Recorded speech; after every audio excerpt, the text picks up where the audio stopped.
Hi and welcome back to Crafty Meraki's YouTube channel. My name is Emily, and in this video I will share how you can take your stencils, cut them apart and create a totally new look. I will also play around with dry embossing. So let's get started here with a stencil called Blooming Halo Layering Stencil.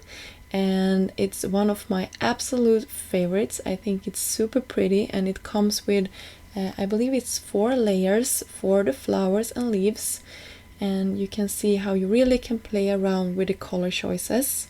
I chose the 3 warm colors that I really like: pink, orange and yellow in some soft color, and I also decided to use the same colors for my next layer, but pressing down a little bit harder just to create that fun effect of different colors. If you would let this dry a little bit more between your layers, you will also get a more noticeable contrast.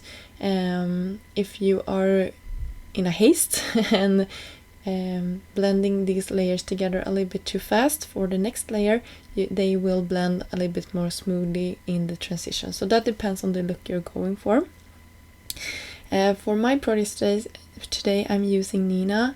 I believe it was 80-pound cardstock, and you can see here I'm using a smaller dauber just to avoid those small dots that I now will go in and fill with some velvet. This product is called Gilded Candlesticks, and it's from Picket Fence, and it's a gold shade and it's really matte when it dries, so I think it will nicely contrast with our stencil here. And I'm using a spatula that has a really fine point so you don't accidentally put your paste down in the other openings. After letting that dry, I run this through with the coordinating dies in my big shot, and then I will create the sentiment for my project here today.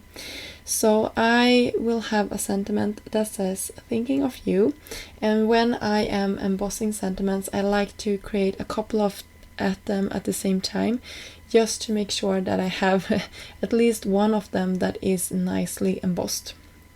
I used some sticky ink from WOW and a white fine detailed embossing powder from from WOW as well. And for my background we will do some dry embossing with one of the hot foiling plates from Crafty Meraki.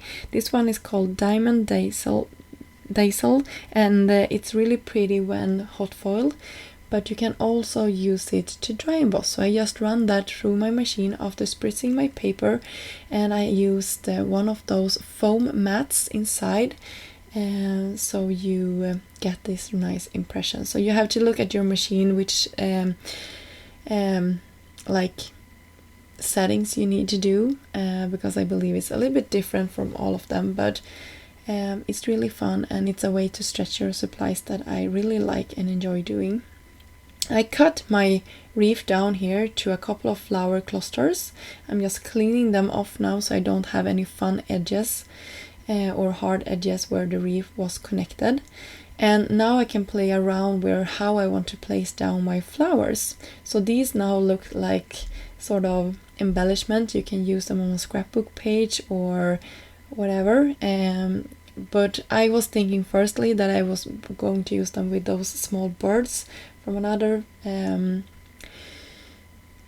stamp set from Crafty Meraki, and then I decided to leave them off the page and use them in another project instead, and only create a cluster here. I thought it looked nice with that gray and all of the summery colors.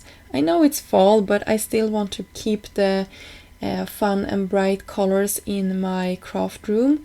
I enjoy these colors, and I think you should always create what makes you happy, and bright colors really is the thing for me. So that was what I went with, and you can see I used a lot of foam tape here just to make sure that my sentiment floats on top of our little cluster here, and it's nicely attached to our dimensional background. I hope the camera is picking up how much that diamond background really pressed into the cardstock, and I'm using liquid glue here just to make sure that it will not fall off my card base here.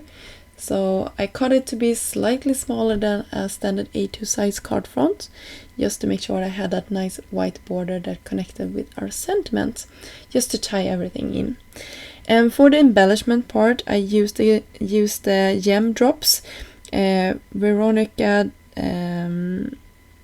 Daffodilian, maybe it's called, and Apricot, I believe the orange one is. So I hope you enjoyed this card project and got inspired to create something. I will have a link down below to all of the products that I used in this video. And until next time, have a great day. Bye!